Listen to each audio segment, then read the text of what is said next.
So, coming back to it, creativity, quality, the spirit of the internet, and so on. Yes, of course, fun, expression, imagination, heads on the board. I do want to locate that within a narrative of where our culture is, and it's always going to be a simplistic narrative because periodization is something you impose in retrospect. But the shift from modernity to post-modernity is obviously enormously important to creating the climate within which this can happen. But like most of post-modernity, what we see here is actually deeply parasitic upon modernity. You need high modernist technology in order to be able to do all this fun stuff. And in order to be able to play digitally, you need other people to be relentlessly ISTJ-ish in their application of how the systems are made, manufactured, operated, and are working. In social terms, I love post-modernity when it comes to all kinds of bits of culture. But when I go to the dentist, I want that dentist to be a relentless modernist, neither a pre-modern nor a post-modern dentist. Just let's think about that. And so we are in a cultural warp, overlap, whatever. And I suppose the question for me always is, where's this going? Where is this going? Are we just going to throw our hands in the air, throw our kit in the air, do whatever? Yeah, we're postmodern, we're hanging out, we're inventing ourselves, we're constructing ourselves as we go along? Or should the church not be precisely the people who are leading the way through post-modernity and out the other side? There is no way back from post-modernity into the boring old relentless modernity. No, thank you. Certainly not back into pre-modernity. But post-modernity isn't a terribly good place to stop either, because post-modernity is very much about saying no to the big stories of modernity, no to the truth claims of modernity, no to the identity claims of modernity. But once you've deconstructed everything, then the Christian gospel is about reconstruction. And I want to know not only how the digital age can help break open the rather fixed, tight, boxed-in world of modernity, but also whether, and if so how, it could help us lead the way through out the other side into whatever the postmodern world is going to look like. Now, I had no idea I was going to say all this half an hour ago, but I've said it, and so I hope I've set some hairs running around the room, and we'll see what happens. Tom, that's great. Thank you ever so much.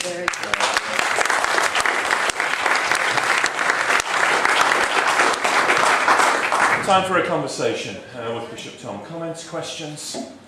What would people like to say? I may have missed the point entirely. I mean,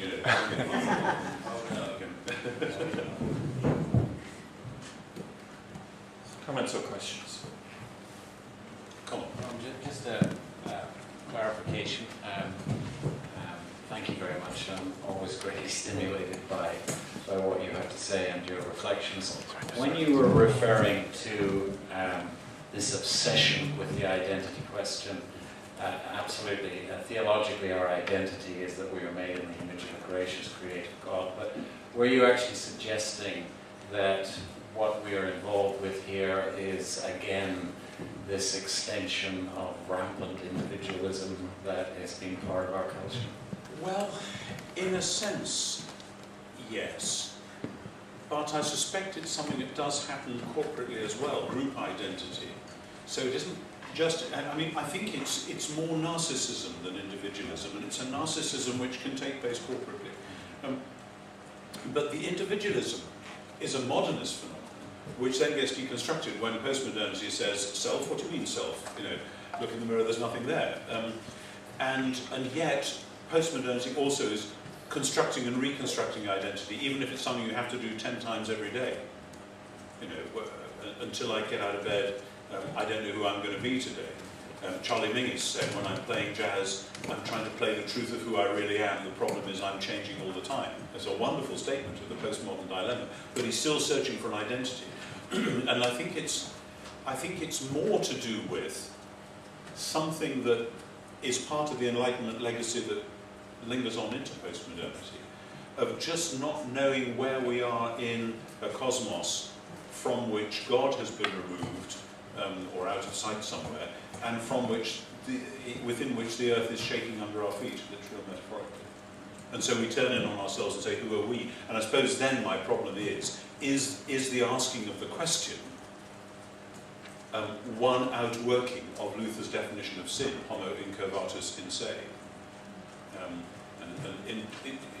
If there is a question about identity, ought it not to be found by saying, what am I called to do and be in God's world? Who out there needs me to love them, to care for them, to work with and for them? And finding an identity in relation to that. Now, that approach would appeal to me because I'm a rampant extrovert, so always looking out rather than in. But Thank you. Bishop Tom, 1 Corinthians 5 talks about a man committing sexual immorality with his father's wife. And then it says, when you are assembled in the name of our Lord Jesus, and I am with you in spirit, and the power of our Lord Jesus is present, hand this man over to Satan so that his flesh may be destroyed and his spirit saved on the day of the Lord. How are we to deal with something like that? oh dear. I have occasionally rashly said that I am up for any question.